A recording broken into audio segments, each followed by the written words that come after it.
Okay.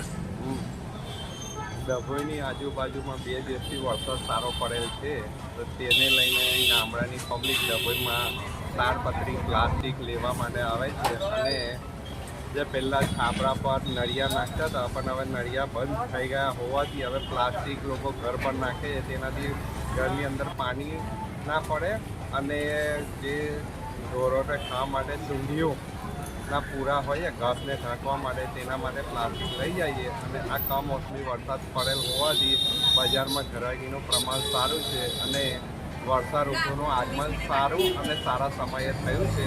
બાકી આપણે 22મી જૂને વરસાદ માંગીએ, પણ 15મી જૂનથી વરસાદ 15, 16, 17 3 દિવસ વરસાદ સારો પડેલ છે રાત્રે.